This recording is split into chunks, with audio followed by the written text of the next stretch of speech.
Welcome to Women Finding Clarity, the podcast that ignites your inner power and guides you on a journey to uncover the boundless potential of the universe. I'm Pascale Cook-Fernandez, your podcast host, business mentor, resident Reiki master, and abundantly aligned, heart-centered friend. Join me every Thursday at 7 p.m. Eastern Time as we embark on a transformative adventure where we align our energies, elevate our businesses, and thrive in every aspect of life. If you're an entrepreneur seeking lasting success and are ready to call in abundance like never before, you're in the right place. Remember, the universe is abundant and success is your birthright. Let's align, elevate, and thrive together, one conversation at a time.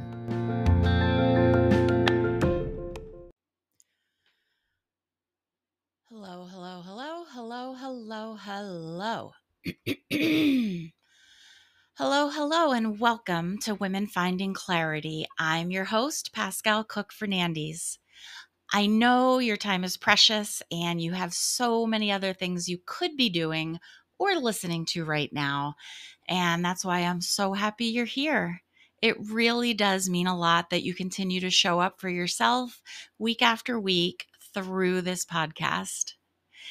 And I want to take a moment here to check in with each of you. How has your week been? How are you? What I've noticed this week is that there is an echo of energetics. So many people are feeling some form of anxiety, stress, not enoughness. So many people are literally sitting in a lower vibrational frequency this week. And so I ask again, how are you? If you're feeling pushed or pulled down from it all this week, know that that is okay. It's okay to feel all your feels. Your feels are your interpretation, and they are the drawing in of the energy that's around you. So think about your eyes for a moment. The whole purpose of your eyes is to see the world around you. Your eyes perceive the environment and send signals to your brain. The information that is being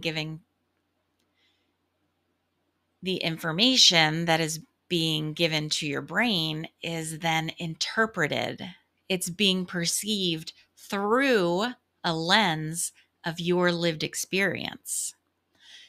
Often it's the awareness of the fact that you really are viewing your life through a very individualized lens of past experience that can give you the greatest mindset shifts. The awareness that the interpretation is just that, your interpretation. Someone else who is seeing exactly the same physical that you are seeing can have a completely different interpretation. And the awareness that as your brain is interpreting what's coming in and trying to put that information into file folders, that is the file cabinet of your brain, you are also pulling that energy into you as well. It can seem overwhelming, but when you're able to have an awareness of the energy that not only you're attracting, but also the energy that you're absorbing, you can take steps to protect your own energy from what is all around you. So the takeaway here is that while this week I've noticed an echo of energetics, that so many people are feeling some form of anxiety, stress, not enoughness, so many people are sitting in a lower vibrational frequency, you can actually do something about it. You can take steps toward shifting your mindset by bringing in awareness. And then you can take steps to learn and up level. My guest this evening has some insight into awareness and self revolution, into that up leveling, into that up leveling.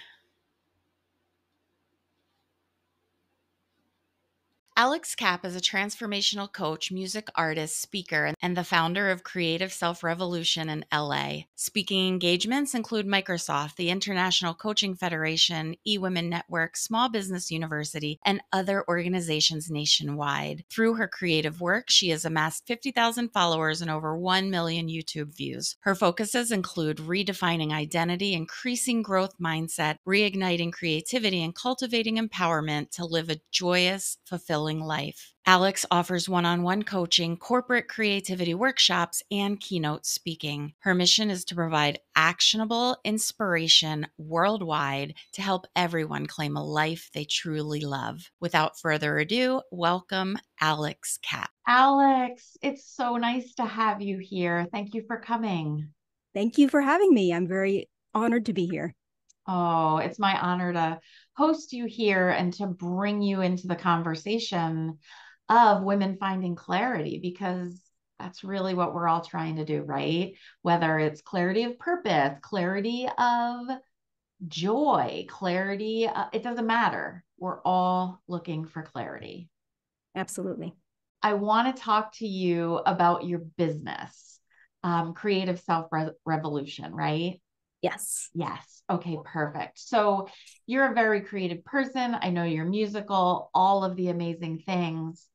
What led you to this point where you felt inspired to step out of the masses and create a business? Yeah. So, I mean, it's a long story. I can try to condense it for our purposes here today, but I believe that I'm a transformational coach. My main modalities are through creativity and through mindset, and so I really believe that those are ways to understand yourself, to figure out who you are, what you want at any given moment, because that changes over time.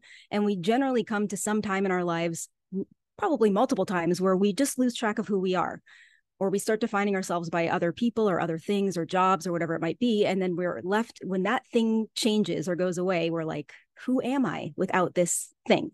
And we have to take a moment to sort of redefine ourselves, and we can take that time to reinvent ourselves as well. So that's sort of where I like to meet people when they're at that moment and they are just not entirely sure how to move forward, or they realize they've been a false version of themselves and they want to really move into authenticity and figure out who that is. And so I had a journey to get to that place. I am a musician, as you mentioned, and that is something that I've always done. I've always been creative, doing dance or theater or writing or drawing, all the things, but mainly music. So I'm from Ohio. Hello to any Midwestern folks listening today. And I moved out to LA to pursue my dreams of music, becoming a successful artist. Should I go into my whole story right now, or do you want to sort of Yeah, no, segue I into that? definitely want to hear your story, because what I find is if people can relate to where you've been, they can relate that to their own lives, right? Mm-hmm. And they can see that there's a path forward. And so obviously only share as much as you're comfortable sharing, but I love for my guests to share their stories because it makes them more relatable to the listeners. Yeah. So I mean, I had something that I was and am very passionate about doing, and at the time, I was pretty tunnel visioned toward that thing. So I moved to LA. I didn't know anybody. I didn't have any idea how I was going to make it happen. I just thought, this is what I'm supposed to do. I'm supposed to do music. And so I'm going to figure it out. Um, and so I moved out to LA. It was kind of a lot of figuring things out and doing all kinds of odd jobs and living in terrible apartments with cockroaches and all kinds of not so fun stuff. But I figured it was, the starving artist journey to the top. And I started to play shows, and I built up a fan base, and I eventually got recognized by some labels, and I got signed to a record label, which was my big goal. And so I thought at that moment, and I think a lot of us have had these moments where we think, okay, this is what I wanted. Now my life is solved. For some people, that's, I got married. Now this is it. Or now I have had a baby and now this is it. Now I've gotten what I wanted. And then a lot of the time you realize that thing does not solve all your problems, or there's still more inner work that you have to do. But I didn't know that at the time. So I just thought, this is it. Everything's great. We spent about a year putting together the album, my original songs. We had people coming in to play, amazing musicians coming in. We were putting together a show to take to festivals. It was all very, very exciting. And this part may not be as relatable, but in a moment, you'll get to the relatable part. So that was all very good. And the album was done. We had the show ready to go out to festivals. I was very excited. I was very nervous, but very excited. And at that moment, right when it was all about to happen, I got called into the label and they tell me that the label's folding. So that Oh, means everything was not going to happen. The music was not going to come out. The shows were not going to come out. No distribution. Not only that, but they owned my songs. So, those songs that I put my heart and soul into, we own those now. So as you can imagine, for whatever thing you've gone through, that was devastating to me. And I had no capacity to deal with something like that. I just completely fell apart. And I went into a downward spiral. And then once I got into that spiral, I just kept going down and down and down and down to a place where I was not well physically, emotionally, anything. I was just in a really bad place. And I thought, okay, I can continue to stay here in LA and push myself and try to make this happen a different way. I don't see that going very well. That was kind of my instinct. But my other instinct was, why don't I leave here for a while and do some work on myself and figure myself out and figure out how to put myself together in a way where other things don't devastate me, where I'm whole in myself and I don't need other things to sort of fill that. And so I went back to my hometown in Ohio, which was humbling after, being out here and living that whole dream. And I did some different things. I mean, like therapy and things like that. But one of the main things I did was to lean into my creativity, which I had been doing, but in a much deeper way. And I discovered then that I had sort of been at the tip of the iceberg and that it had all of these other properties and abilities to it, including a lot of healing abilities that I hadn't tapped into. And when I went down that road, I really started to get into the guts of who I am, what I want, and started to not only figure that out, but start to like who I was, which I never really liked who I was. I always was trying to be something else, which maybe people can relate to. Always a sort of a false version of myself who I thought I should be. And I I got to feel the like place. most people can relate to that. Yeah, I think we Yeah. all do that to some extent, to some point in our lives, maybe forever. But hopefully we all come to a point where we're like, you know what? I want to just be who I am and I want to figure out who that is. And I want to just stand as that person. So I got to that point. I put myself back together, as I like to call it, like cobbling myself back together in a way where I just felt solid. I'm like, okay, it doesn't matter what happens on the outside now. I'm okay. I'm happy. My base level is happy now, and I feel good. And at that point, I thought, okay, I want to continue to do music. I love it. It's my form of self-expression. But I also really would love to help other people who get to some sort of a moment like this where things fall apart or where they need to figure out who they are, they need to reinvent themselves, or they can't stay where they are anymore. It's too painful. And to really help them have that creative self-revolution to get into a different place. And that really started to be my main point of focus. I would focus before on my own expression, and now I'm more focused on helping other people find that. And I feel like it's a much better motivation. And it's an amazing thing to be able to help people with, to find that clarity, to find that version of themselves who they are now, and to really embrace that. That is such a roller coaster of emotions. Yeah. So, first of all, can we just take a minute and acknowledge you for the fact that you got signed to a record label, right? That's Because pretty cool. every musician, or I never want to say every and be like finite, but so many musicians, that's the dream, that's the goal to get signed to a record label, right? And you did that. Mm-hmm. So own that and be proud of yourself, right? Yeah. And also, while it was devastating that the record label folded, now they own your song. So that feels very soul sucking to me Mm-hmm. because my husband is a musician. And when he writes a song, it's coming from his soul, right? That Yes. innate place that is him. And so I can imagine if someone says, oh, and by the way, I now own your song, which means, oh, now you own part of my soul. Yeah, pretty Yeah. much. That's not disappointing, Alex. That's devastating. Yeah. Yeah. Yeah. I mean, So, luckily it wasn't all of my songs. It was a batch of them, but even so, those were sort of my favorite ones. So, yeah, absolutely. Right. Because that's what you want to do. You want to put your best stuff out there. mm-hmm. Yeah. Unbelievable. So, Yeah.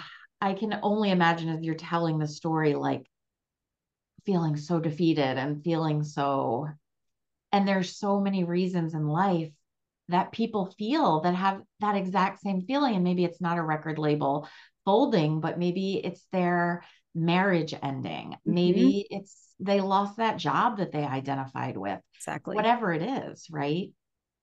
Yeah, the Yeah. thing you've been defining, dreaming about or defining yourselves by is suddenly gone. So who are you without that thing? Yeah.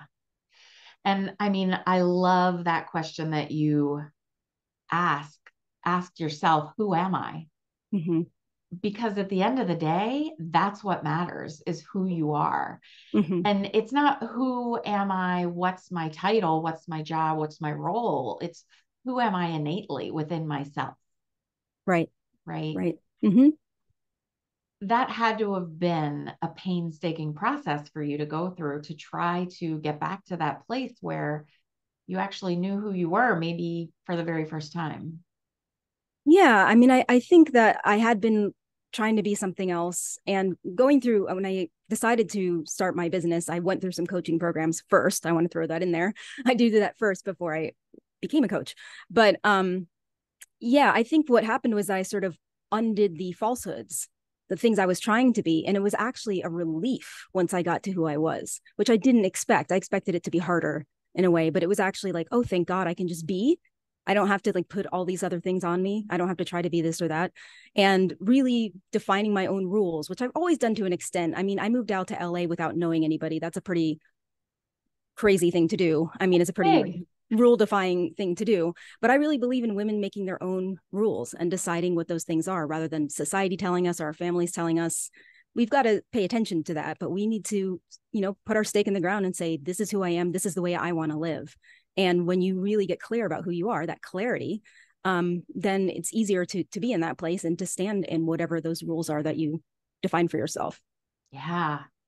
And I want to point to something that you said, undoing the falsehoods, because sometimes you can't see through the forest of all the things that you are, you think you are, or that you're supposed to be, you Mm-hmm. should be, right? All the things. And that's what causes us to put on the mask because it's easier to just sometimes in the moment, sure, I'll wear this mask of manager, I'll wear this mask of musician, I'll wear this mask of I belong to this record label instead of actually doing the work to rediscover who you are or Mm-hmm. discover who you are, right? And so undoing the falsehoods, sometimes that's it. It's like the onion. Before you can know what's at the core, at the center, you have to take each layer off at a time. Okay, I'm not this record label. Okay, I'm not Mm-hmm. the owner of these songs. I'm not, and just take off all the things. And then what you're left with is the gold. Right. Exactly. That's a good way to put it. I like that. Yeah. Yeah. Yeah. Yeah, that's big. I feel like your story is so relatable, musician or not. I feel like we've all gone through those big things in our lives, those big struggles that have become defining for us. Yeah. And I think we all do that. And sometimes it happens multiple times. And I've heard this before and I didn't believe it for a while, but sometimes it's kind of good when everything falls apart because that's when you really do get to know who you are and you really have to face that. If everything is just sort of floating along all the time, we may never get to that point. And to me, it was harrowing and hard to get to that place because it brought up also for me traumatic memories and other things that I suddenly had not that I've been repressing that I had to deal with and I processed through creativity, which is another thing I like to help people with because it's a way of processing that a lot of people don't really know about. But yeah, we need to sometimes get to those points where we can get to fly, to fall Yeah. down before we can get up and fly. Okay, that's a song right there. That's a lyric in a song. I'm just gonna say, write it down. That's a lyric in a song for you. And I want to go back to that. Like you followed your instincts to leave LA, and yeah, maybe you felt a little bit of shame or a little bit Mm-hmm. defeated because you had to go back and say, "Oh, I'm actually not putting out an album now, right?" But I want to point you to, and maybe you know this and maybe you don't know this, but something similar happened to Garth Brooks because he moved to Tennessee and he went to Nashville and same thing, like he was going to do an album and all these different things and it didn't work out. And he had to go back home and it was the same thing. Like he felt defeated. And what ended up happening for him is he was playing gigs in his hometown and someone came up to him at the end of a gig and said, "Hey, I have this song and you're the person I want to sing it." And that became for him. And so that was really the precipice of what sent him on his journey. So oftentimes it's following the instinct, even when it's hard. Going back home can feel so shameful, right? Yeah. So defeatist. But if you're able to go back to home or go back within to that place that's home within you and just sit with that, I mean, his story is a triumph. Your story is also a triumph, right? And so it's the journey, not the destination. Absolutely. And that's what I talk about with creativity too. A lot of people think you just have to get to the end. That's the whole point. I have to have a beautiful painting. I have to have a perfect song. No, the point is actually the journey there. You discover things along the way and there's curiosity and there's experimentation and you figure out things. And I think that that's great. I mean, I did come back and in addition to doing the coaching, I did put out my own CDs then. I did get songs on TV shows and movies. So I became proactive and did things in my own way. But it was from a place of knowing who I was. That's what made me able to do all of those things. And so I want to say that to anybody who's sitting at home thinking, I don't know, like, what if I get to that place and it's worse? I really think that rarely happens. There's a time where it's really difficult, but then when you come out on the other side, you're a phoenix, you've risen above and you get to recreate your life. And that's actually empowering when you shed all these other things. Because when you can shed all the falsehoods, you can shed all the supposed tos and all the shoulds and take off all the masks that you think you have to be wearing. What's left, like we said, is the gold. And that's so much better than the thing you thought you were supposed to do or the thing you thought you should have done. Because it's truth, it's authenticity, it's you, it's your innate I am. And there's nothing better than that. Yeah, absolutely. I think another thing that really helped me, and I know that you talk about stuff like this sometimes, just like gratitude. And even if I was like, oh, I don't have this anymore. What can I be grateful for? Now my practice is gratitude right when I wake up, right before I go to sleep, every day, just going through what I'm grateful for. And it's such a better way to live.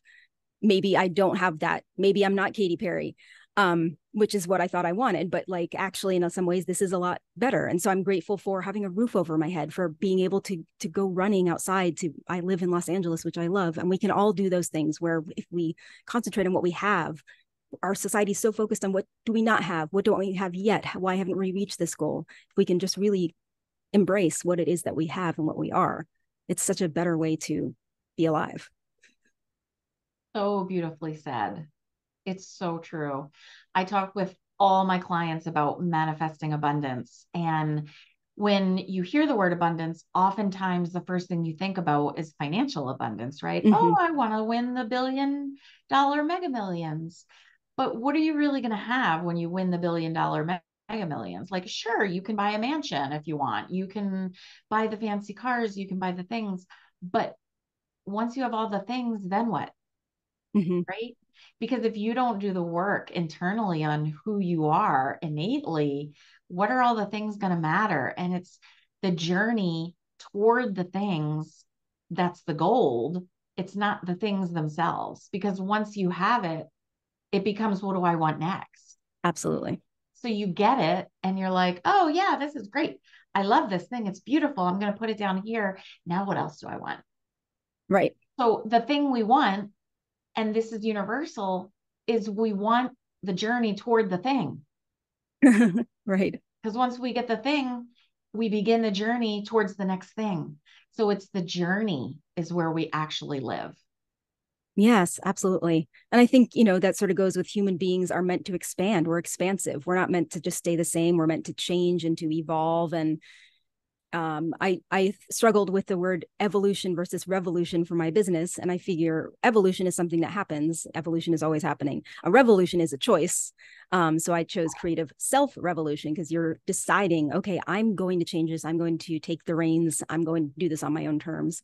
So, but yeah, there's always So an powerful. expansion that happens, and that's part of living. And we're so afraid of change, and yet we're meant to expand. It's such a, such a hard thing to try to rationalize. It's true. And, if you really take it down to its most simple form, we are beings in this universe, and there's nothing in the realm of Mother Nature. There's nothing in the realm of nature that doesn't change. Right. Nature does not stay the same. We're always changing. The thing that really puts a stumble in there for us, the thing where we trip sometimes, is our brain is trying to protect us, right? Mm-hmm. Because your amygdala is saying, no, I want to have everything fit into this perfect little box because that's where I'm safe. And so if that changes, maybe I'm not going to be safe anymore. But the reality is, everything changes. Mm-hmm. Nature is always changing, right? Yeah. Everything is, like you said, an evolution. Mm-hmm. If you think about the seasons, you think about the plants, the flowers, if you think about animals, it's always changing, and it's okay. Yeah. I don't think the trees are freaking out that they're changing. They're just kind of like, They're oh, this not. is part of what happens, Yeah. And we have this ego that wants to sort of mess with that because it is trying to protect us. I understand that. And Yeah. another thing toward happiness, and also just made me think about perfectionism, which is something that I consider myself a recovering perfectionist. And I didn't really think that was a thing. I thought either this is how I am and everything has to be a certain way, and that's just how I'm going to live the rest of my life, and there's nothing I can do about it. I didn't realize there was this other way I could be. And it is so much better once I like unchained myself from that. And I just wanted to say that because sometimes before it would be helpful for me to hear from somebody else. You don't have to stay a perfectionist. You can experiment and be uncertain and still be okay. So, it's part of this sort of ego's game to keep us safe. Here's perfection. We're going to control this entire thing. You can't control the entire thing. So when you get to be curious and you get to look at everything, you imagine and you experiment, you go along with nature then rather than trying to defeat it. Yeah. So beautiful. And that's living in the flow, Mm-hmm. right? Just living Exactly. in the flow of nature, living in the energetic flow, the humming of nature. It's just so much more peaceful to live that way than to struggle in the very real struggle of perfectionism, of trying to hurry and catch all the pieces and pull them back in the box so one doesn't get away. And like that just gives me such an anxious feeling, but to just allow, right? And I Mm-hmm. think, coming back to what you said, recovering perfectionist, immediately I was thinking about drug addicts or Mm-hmm. any kind of addiction, right? When you're in recovery, before you're in recovery, you really just accept the fact that I don't like this, but this is how it is. This is who I am. This is just the way it's going to be. But when you make that conscious decision to say, I feel like this is who I am, but I don't want to be this anymore, and go into and begin the process of recovery, Mm-hmm. that's part of your lifelong journey. It's not the entire thing, but it's a very real part of it. And it lasts forever, Mm-hmm. right? Yeah. For a drug addict or an alcoholic, you can't, put the lid on Pandora's box and not expect some things to try to come out. If you're an alcoholic and you go through the recovery process, there's still going to be times when you're tempted to have that drink. And once you do, that lid comes flying off again. Mm-hmm. Perfectionism, while it doesn't feel like it's the same thing, is very much relatable in that way. Yeah. I love how you said all of that. And it's also, to me, a lot of this is about rewiring your brain. Just over and over again, making a different choice, a different choice, a different choice, until finally that becomes your default choice. And I felt like that was a lot of what I had to do when I went back to my hometown, was just rewiring that brain. And it's so painful because you're so used to your patterns of thought, but you can do it. And that's, I love to help people do that now. And there is a period of time when my clients get very frustrated, but then suddenly it clicks in, and then they're like, oh my God, this is such a relief to not have that same thought happening over and over again. I have this new one. And so we can do that. I think it's so amazing that we have the ability to do that. We have to have patience in order to do that. We have to continue on the journey. We can't give up, but we can change it. So the reality is, and I have found this with myself, my own clients, you can tell me if you feel the same, but the reality is when that frustration starts to build, it's like putting air into a balloon, right? When you're blowing up a balloon, the more air you put in, the more tension that the surface of the balloon is, the tension is increasing, right? And so in that journey of discovery and rediscovery and personal growth, what I have found is that the more tension you're starting to feel, it's because the encasement of the balloon is not big enough anymore. Mm-hmm. And so when that frustration starts to build, it finally bursts the balloon, and then you expand. And that's when you realize this new stage that you're in. And so it's building up the pressure until it's palpable and you're frustrated and you're sick of this. And I don't even know why I try. And then all of a sudden, boom, you've just up leveled to your next level. Wow, I love that. I love that analogy of the balloon. That's such a good one. And it is true. Like they say, a lot of times, a lot of people quit right before they're about to have the breakthrough, or right before the next thing's going to happen, because it feels so painful to be at that moment where the balloon is about to burst. Sometimes we just stop, but really that's the moment you have to push, because as soon as you get past that, then you can breathe again, and there's expansion, and there's, I don't know, surrender in a way. So I guess surrender is a big thing for us as women, to surrender to so many things. We try to be so many different things, and so to surrender and be what we are and see what happens it's a huge thing for us. I think women have had to fight for so long for all the things that they've wanted and all the things for who they are, right? Mm-hmm. That I think, as in evolution, the more you do something, the more it becomes natural. Mm-hmm. And so as women, we've had to fight for so long for all the things we want to be and all the things we want to allow, that it's hard to stop the fight sometimes and just, Mm-hmm. as you say, surrender, or again, allow. Like, if you can lean into that edge of discomfort when you're feeling so frustrated, and just remember, wait, Pascal said, Alex said, this is where I'm about to up level. Surrender to the discomfort, lean into that edge of discomfort, and allow the up level to happen. Don't quit. Right. Yeah. And I think it's also important to allow ourselves to dream. This is something I happen to always have been really good at, but potentially too good at. If you ask my parents, I'm very much a dreamer, but I think that we're taught after being a child to stop being imaginative, to stop dreaming. And I do believe dreams actually are a way to get where we want to go. If we can see the future, if we can feel the feeling we want to feel, we can get there faster. If we're not even allowing ourselves to envision what something else might be, or what we want, or we're too afraid to ask for something from ourselves, from the universe, from wherever, then, there's this stop that happens within us. And so I think it's being able to dream, being able to allow yourself to have that bigger vision of yourself and what you want, because you are allowed to have that. If if you're a man, if you're a woman, but a lot of times we constrict ourselves, or we feel so constricted by the pressures of society that we stop dreaming. And I think dreaming, it helps us get to that next level. If we can't see it, it's harder to get there. We have to see it. We have to envision it, which is partly where also creativity comes in. It really allows you to go that place in whatever form of creativity you're doing. And I know that you have your different ways of getting to that place too with your clients.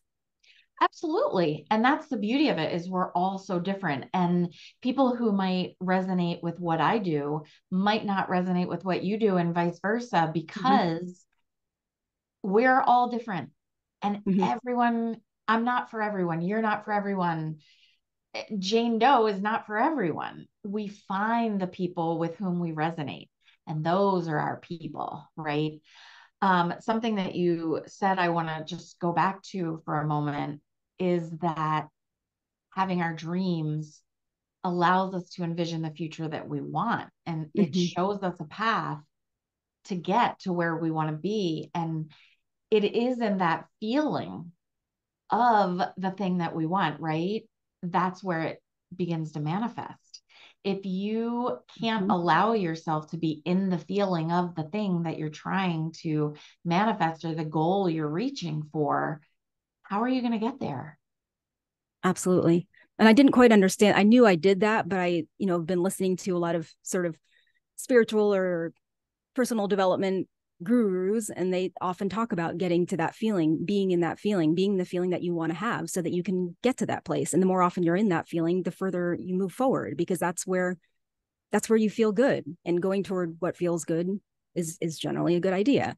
You can Yeah. tell you can start to tell within your body whether you're going the wrong way or the right way, whether you consider that gut or instinct or however you define that for yourself. But there is something beautiful about, I mean, think about when you were a kid and you had these dreams and stuff. It felt good. There's something just, we are supposed to do that, and it gets sort of stamped out of us. So I really encourage people to embrace that part of yourself. I mean, you can do it if you meditate, that's a time that you can do it. If you have kids, you can do some activity with them and sort of allow yourself to go there. You can use a piece of art. You can watch a TV show and see where they are and start to envision yourself there. There's lots of different ways to get there. But I think sometimes we just don't allow ourselves to even go because we're afraid. Well, what if I feel that feeling and I want to have it and I can't have it? That's more painful. I'm just going to stay here in my tiny box um, because that's safe. And I understand that. And safety is a big part of it, right? Because what about all those people who have had it proven to them time and time and time again, you're not enough. You'll Mm-hmm. never be enough. You can't do it. You won't win. You won't succeed. You can't, right? And they're just pushed down and pushed down until they're in such a dark place that they're like, how can I even dream of having anything when I've been shown time and time again, I'll never be more than I am here? Like, Right.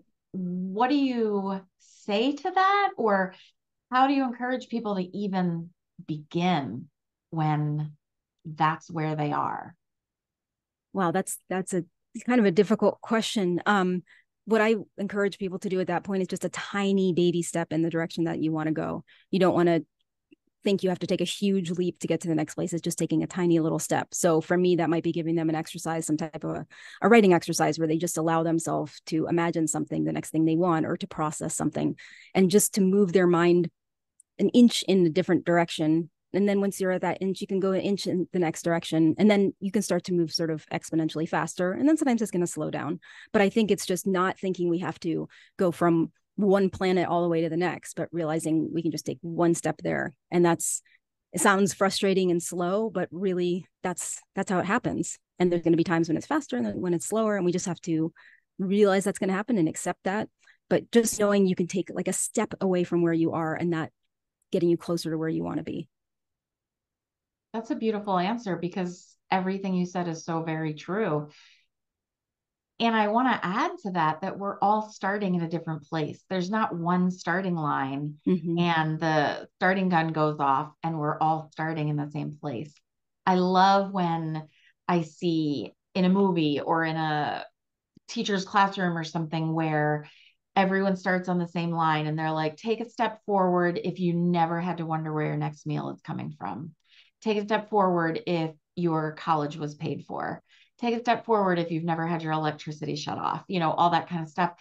And then at the end of it, everyone stops and looks around, and some people are still back on the starting line or one step ahead of it.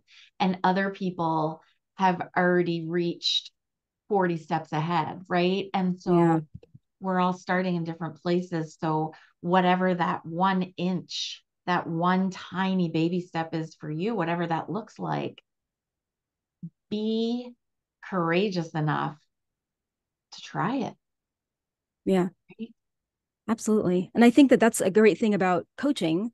And see if you agree with this, just that we can meet people where they are. It's not like they have to come in at a certain place. Yes. I think, in my opinion, a good coach will meet you where you are and take you from that place rather than trying to put you into, oh, you should be here, and so I'm going to take you from here. No, you meet them where they are. You start to understand more about their psychology and where they've been, where they want to go, and you help them from there. And so I think I love that about being a coach, because it's never the same story with anybody, and so it's exciting. Absolutely. And even though you and I don't have the same story, we didn't end up here we are today because we both took the same path, but here we are today, Mm-hmm. meeting at this path, right? And so it doesn't matter where you start. What matters is your courage to take the next baby step to get where you want to be. And maybe initially, where you want to be is just that you can brush your teeth every day. Maybe Mm-hmm. where you want to be is just that you are willing to walk outside and say hello to your neighbor. Maybe where you want to be is that you want to be signed to a record label. It doesn't matter where Mm-hmm. you want to be. All of it involves baby steps to getting there. Right. And I also think it's being willing to be uncomfortable, comfortable being uncomfortable, but just being willing to try things that you're not quite sure you can do. And this is what I'm constantly encouraging my clients to do when I do workshops or master classes. This is another thing I'm always telling people about, is just try something you're not quite sure you can do. You don't have to jump out of a plane, but if you're not sure you can get to work without your GPS, try it and see what happens. See, and then you'll see things along the way because you're not on autopilot. But those things I'm personally constantly doing that. I've done that a lot in the last couple of months, and it's felt uncomfortable and scary, and I do get anxious. But now I feel like, wow, I'm so much further than I was before, just because I kept doing these little things that were, oh, I don't know if I can do it, and then you do it. And so I believe everyone can do that, and you can do that in the safety of your own self. You can do that taking a tiny risk in front of somebody else. That's another way to do it. So I think that helps. That really helps. And I love the analogy of turning off the GPS and seeing if you can get to work without it, right? Because what's going to happen if you can't? You can just turn your GPS back on. But guess what?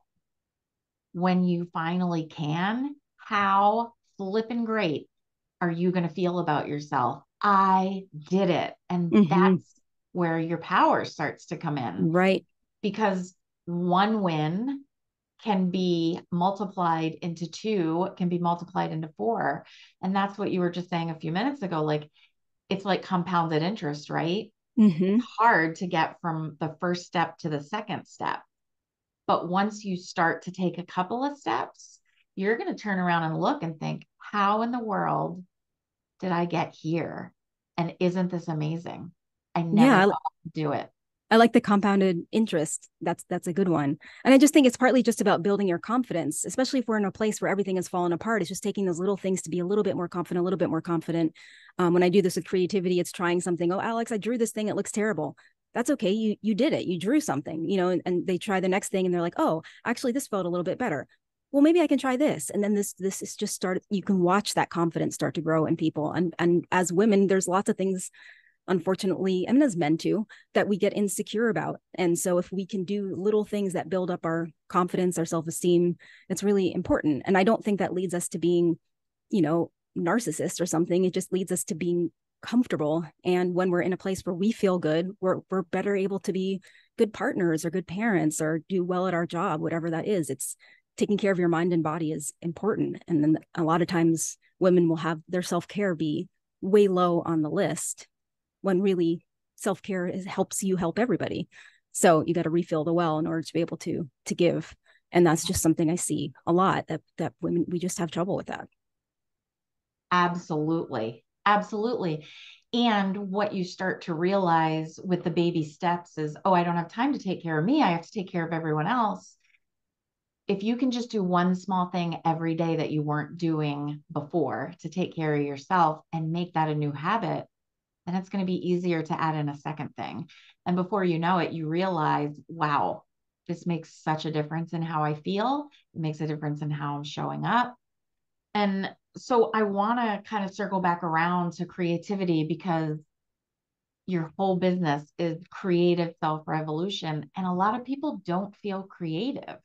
What do you say to those people? Yeah, I mean, I've sort of tried to, I was leading with the creativity for a while, and I sort of started to put that on a few steps back because it was pushing away people who don't view themselves that way. And so for me, it's more like, I'm going to help you transform. This happens to be the way that I do it. Do you resonate with me? Okay, here's one of the ways that we're going to move forward. But in terms of your question, I believe every human being is creative. I think it's part of just who we are as a species. We've created since the moment we started to exist. We created cool tools. We created artwork on the cave walls. And it doesn't have to be artistic. It's creating a new way to teach your child. It's creating, anything. It could be cooking. It could be quilting. It could be playing an instrument. It could be much more artistic, but it's just anything where you're using your imagination, you're trying something new, you're experimenting, you're making something that wasn't there before. That's what creating is. And that's what we do all the time. So I think for a lot of people, once they start to realize that their definition is different, or I'm giving them a different definition, they're like, oh, well, okay, in that sense, I am creative. And then once they decide that they are creative, suddenly some more artistic tendencies tend to come out. It's when you're thinking, I am not this. And therefore, then you can't really move forward with it. So it's partly just expanding your own view of who you are. Because I think this is a beautiful ability that humans have. Like your dog can't do this. Your dog can't make an iPhone. He or she can't paint a picture. Like we can. And so I think that's something we all embrace as kids. And so we all have it in us. And so we just need to embrace it as we get older. And it doesn't matter what age you start, reinvigorating that part of yourself. I agree with you. I think that we are innately creative, and it does get pushed out of us. It gets, the traditional school system Mm-hmm. pushes that out of us, right? And so many schools have dropped the arts, or really cut way back on the arts, where they're just so minimal. But that is how we grow and expand, is through our creative processes, through the arts, through woodworking, through music, through all of it. And we are creative as a species, and that is our evolution. That's how we evolve. We continue to do things better, to figure out a better way, to figure out a way that feels better. Maybe it's not, creating a physical thing, but creating a way to do it that feels better within us than the old way, right? And so we're always evolving in that. And so your business, it being a self revolution instead Mm-hmm. of evolution, I love that, because it is harnessing that creativity and bringing it back to life. And maybe that looks like painting, and maybe it looks like playing music, but maybe it just looks like dancing in your kitchen. Mm-hmm. Yeah, it could be any number of things. And I like to throw out this statistic just because it tends to blow people's minds. But there have been studies actually done by NASA, which is a little slightly random, but anyway, where they gave a test to a whole bunch of preschoolers as a creative genius test. And then they kept giving that test to people 5 years on and 5 years on, 5 years on. So they gave it to little kids and they gave it to adults. And can you guess what level the kids tested as creative geniuses and what level the adults did? I mean, I'm sure the kids blew it out of the water. Right. So, in this study that they did, it was 98% of the children tested as creative geniuses. 98%. So that definitely supports our theory here that, humans are creative. We have this thing. Yeah. It's just we stop using it or we suppress it. Once people become adults, it's 2%. It's crazy. And so if I can help some of those 2% turn into 10%, 20%, it's when you reactivate that part of yourself, it's exciting, it's playful, you're imaginative, you can see more dimensions, you can see more things in every direction when you open that one part up. So that's why I'm so passionate about helping people go there, because it helps you figure yourself out, but it also just opens doors and windows and all kinds of things. So fantastic. I mean, kids, you can put any kind of a material in front of a child, and Mm-hmm. they're going to use it creatively. adults, they would look at the same material and go, I don't know what to do with that. Kids don't think about it because it's just in them, right? Mm-hmm. We could talk another hour about this, Easily. and I definitely feel the same way. And I know we're coming towards the end of our time here together. And so before we go, I just want to ask you, is there anything that you want to offer listeners? Yeah. I am doing a workshop in October, our masterclass, and I would love to have people join if they were resonating with anything I talked about today. I help people to create their own rules, give them some ways to do that, to learn some keys to taking the reins back to their life, to be able to dream bigger, to be able to be more fearless in their lives. So those are things that I help people with in that masterclass. And so I think what we agreed to do is we're going to put that link in your show notes. If people would like to come to that, it will be a free masterclass. And I would just love if anybody, even just a tiny bit interested in this, just seeing what happens if they go. There's no risk to it. It's a free class. It's an hour. So yeah, I would love to have people participate in that. And I really want to thank you for having me here today. This was a fantastic conversation. And I hope that some people are inspired by it or just thinking about things a little differently than maybe they did when they started the conversation. Yeah, I will definitely put the link to learn more and register in show notes. And I just want to follow that up and say, maybe that feels like a risk to you to show up for the masterclass, even though it's free.